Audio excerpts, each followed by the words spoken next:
We were on the economics portion.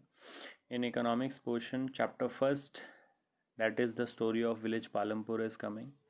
Second is people as resources, the chapter is also coming. And chapter 3, that is poverty as a challenge, is also coming in the final exams. The last chapter, that is chapter 4, will not come in the final exams. Moving on to the next portion, that is map skills. Map skills में हम ये जान लेते हैं कि history and geography are the only two parts which are coming and which come already earlier also in the final exam. So from geography we have a map skill test of 3 marks in the final exam, and from history we have only 2 marks. So let us understand what are the various points of history on the map which we have to practice and which can come in the final exam. From chapter first we have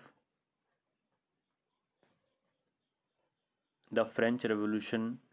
From the French Revolution chapter we have the 4 important cities of France when there was a revolution there. The first is Bordeaux, the second is Nantes, the third one is Paris, and the fourth one is Marseilles. Moving on to chapter second, Socialism in Europe and the Russian Revolution. The map points which will come are: first, major countries of First World War. In this World War, as we all are aware, there were two groups of countries, and we will be marking the major countries of those two groups. The first one is the Central Powers. In the Central Powers, we have to label and mark the country Germany. Next is Austria-Hungary, and third is Turkey. That was also known as the Ottoman Empire. Next is the Allied Powers. In the Allied Powers, we had France, we had England, we had Russia, and we had United States of America. Moving on to the next map skill from history only, we have chapter 3, Nazism and the rise of Hitler. From this chapter, there will be map points such as the major countries of First World War, and the first group was Axis powers. In the Axis powers we had 3 major countries. First is Germany, second is Italy, and third is Japan. On the other side, on the Allies side, there were countries such as France, such as UK, United Kingdom, such as the USSR, United Soviet Socialist Republic. It was in existence and a group of around 17 countries, but later on it got dismantled, so that is another topic. So after USSR, there we have the United States of America. And the fourth map point, we have territories under German expansion. As we all are aware, when Adolf Hitler came to the power of Germany and his political party was known as the Nazi Party, the Nazi Party controlled many areas of other countries.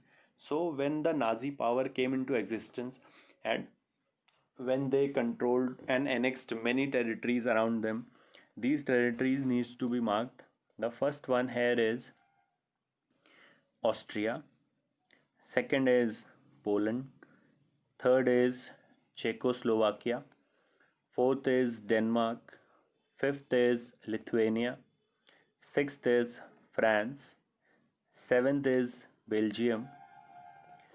So moving on to the next map skill, we have geographical map skills.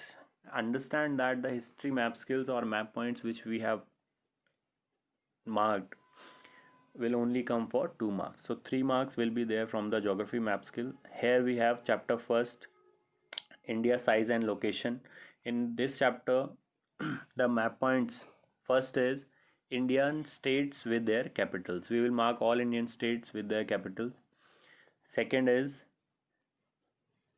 Tropic of Cancer. As we all are aware, it divides the country into 2 equal halves and it runs through 8 states. So we will be marking which are those 8 states from which the Tropic of Cancer is passing. Next is standard meridian of India. As we all are aware, it is passing through Allahabad and it is at 82.5 degrees east. So, from where our time is calculated in respect to the Greenwich Mean Time. Next, we have chapter 2, that is physical features of India.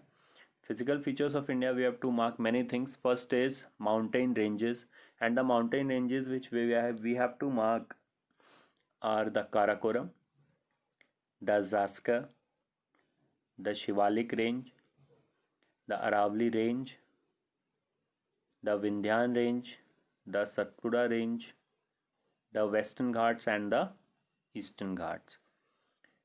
Next, which we have to mark from chapter 2 again, are mountain peaks. The first one is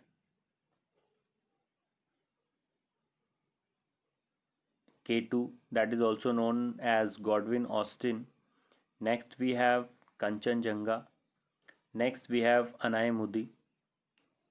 The next thing which we have to mark and learn on a map of India from geography is the plateaus. We have the peninsular plateau, which is divided into three major parts. We have already learned that the first is Deccan Plateau, the second is Chota Nagpur Plateau, and the third is Malwa Plateau. The next thing which we have to mark are coastal plains. Here we have the Konkan coast, we have the Malabar coast, and we have Coromandel and northern Sirkar coast. From chapter 3, that is drainage, and this chapter is not coming the theoretical part, that is question answers are not coming in the board exams, only map skills are coming. So here we have to mark rivers. As you all know, we have two different river systems. One is the Himalayan river system, and the Himalayan river system consists of rivers such as the Indus, the Ganges, that is the Ganga, and the third is the Satluj. Next, we have the peninsular river system. In the peninsular river system, we have different rivers such as the Narmada, the Tapi. The Narmada and the Tapi are the only two rivers which are flowing, only two large rivers which are flowing in the Arabian Sea. Next, we have the Kaveri River, the Krishna River, the Godavari River,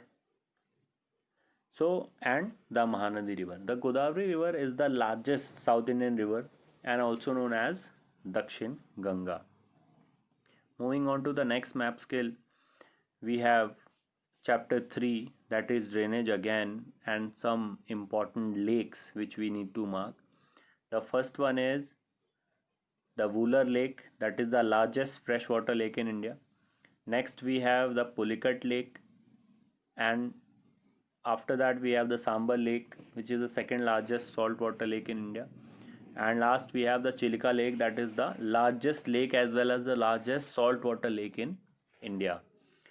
Next, moving on to chapter 4, we have two types of areas which we need to mark according to the average annual rainfall. एक साल में औसतन कितनी वर्षा होती है, उसके दो मुख्य आयाम में इन्होंने डिवाइड किया है. First is areas which receive rainfall less than 20 centimeter. So we have two areas, that is one is in the hot desert of Rajasthan, another one is in the cold desert of Ladakh. The next thing which we need to mark is areas receiving rainfall more than 400 centimeter. We all are aware the some parts of northeast India and the Andaman Nicobar Islands and the western side of Western Ghats receive rainfall more than 400 centimeters. Next is chapter 5, natural vegetation and wildlife. In natural vegetation and wildlife, the types of vegetation which are there in the country we need to mark. First is tropical evergreen forests. Next is tropical deciduous forests. Third is mangrove forests. Fourth is montane forests या mountainous vegetation. And the next is thorn forests. Moving on to the next part, some national parks need to be marked on a map. First one is Jim Corbett National Park. Second one is Shivpuri National Park. Third is Ranthambore National Park. Fourth is Kaziranga National Park.